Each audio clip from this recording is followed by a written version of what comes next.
first time I noticed it, I almost let it pass. It was around 2:13 a.m., that strange hour where everything feels suspended, like the house itself forgets how to move. I was lying awake, not fully asleep, just stuck in that uncomfortable space between thoughts and silence. The kind of silence where even the refrigerator hum feels louder than it should. My daughter's room was across the hall. Her door was slightly open. It always was lately. I had stopped closing it fully after she complained that it felt too quiet when it was shut. Then I heard her voice, soft, almost careful. She said a word I didn't recognize. Not clearly English, not anything familiar at all, just a short sound, shaped like she was testing it rather than speaking it. I remember thinking she must be dreaming. Kids pick up strange fragments from daycare, snippets of songs, nonsense phrases, things that don't belong anywhere in particular. I've heard that before. I've even laughed at it before, so I didn't move. I stayed still, staring at the ceiling, waiting for her to settle back into sleep.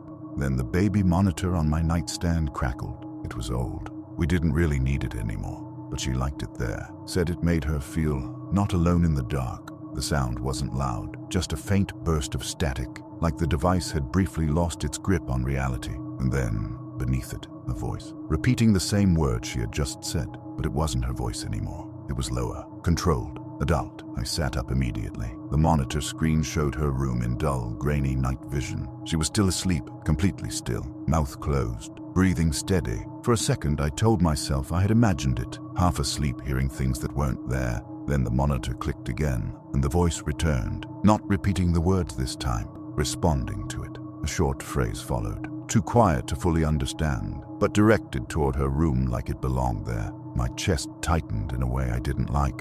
I reached over and turned the volume down. I didn't sleep after that. The next night, it happened again. Same time, same word. Only this time, I was already awake before it started. Like something in me had started waiting for it without my permission. She said it once. A pause followed. Then the monitor responded. Clearer than before. More deliberate, like it had been listening all day, just waiting for her to speak first. I remember sitting there, not moving, not breathing properly, trying to convince myself it was just interference. Old equipment, cross signals, something rational. Something explainable. But the problem was the timing. It wasn't random. It was exact. Always 2:13 a.m. Always after her voice. I turned the monitor off that night, unplugged it completely, and still it happened again. Her voice came through the hallway instead. Not from a speaker, not from anything electronic, just from the space itself. Soft, clear, that same word. And then, from the wall, faint but unmistakably present, a response. I got up slowly.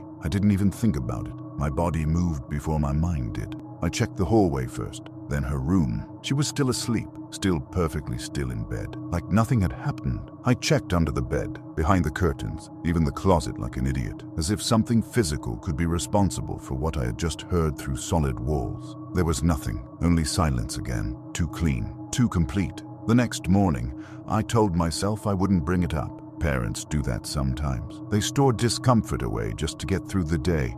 But at breakfast, she said it again, mid-bite, completely normal tone, like it was part of a sentence she'd been thinking about all night. I froze. My spoon stopped halfway to my mouth. "What did you just say?" I asked. She looked at me confused, like I was the one behaving strangely. Nothing. Then she went back to eating cereal. I tried to let it go after that. I really did. I told myself I must have misheard her in the night, that tired minds connect patterns where none exist. But I knew what I heard, and I knew what the monitor had answered. That afternoon, I called the daycare.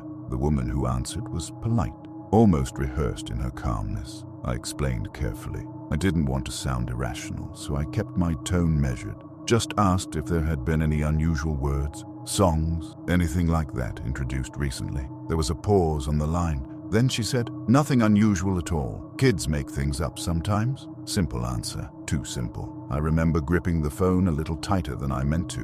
When was the last time she attended? Another pause. Paper rustling. Then, "I'm sorry, I think there might be a mistake. She hasn't been on our register this week." That was the first moment I felt something shift in the situation. Not fear exactly. Something colder, like I had been standing on steady ground and suddenly realized It had always been thinner than it looked. I ended the call quickly. That night I decided not to use any device at all. No monitor, no recording, nothing that could carry sound outside the room. At exactly 2:13 a.m., she spoke again. And again, I heard the response. From the hallway, from the walls, not loud, not dramatic, just present, like it had always been there and I was only now noticing it.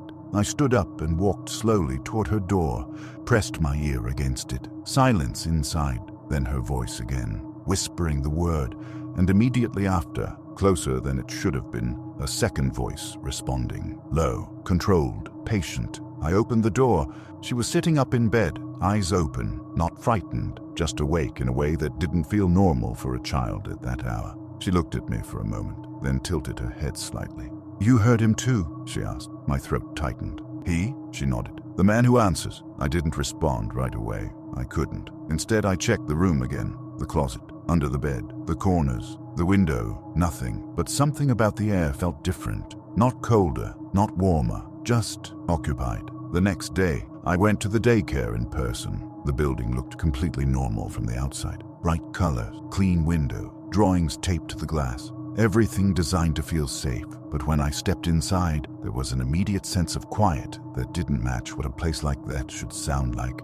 No children, no background noise, just the receptionist at the desk. She looked up quickly, smiled too fast. "Can I help you?" I explained I was there about my daughter, about a word she had been repeating.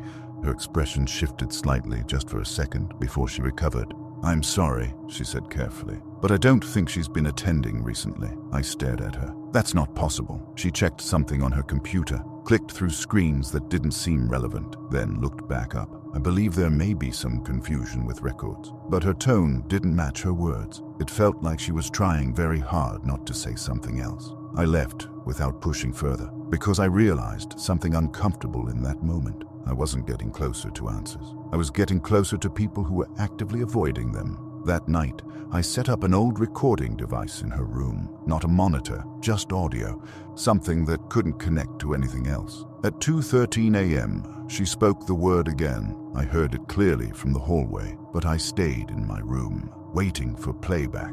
When I listened later, there was a pause after her voice, 3 seconds of silence, then something else, a sound near the microphone, very faint, like breath too close to the device. Then the response, closer than before, too close, and underneath it, something else layered faintly behind it. Another voice, then another, not clear enough to distinguish, but present enough to feel wrong, like multiple people listening through the same thin point in space. I stopped listening after that, but I didn't stop noticing, because now it wasn't just at night. It was starting to appear in small gaps during the day, moments of silence that felt held, like something waiting for her to speak again. And she did. At first, only at night, then earlier, then once. While sitting on the floor in daylight, completely awake, she said it clearly, and the response came immediately. Not from anywhere specific, from everywhere at once, through the pipes, the walls, the spaces between rooms that usually mean nothing until something starts using them differently.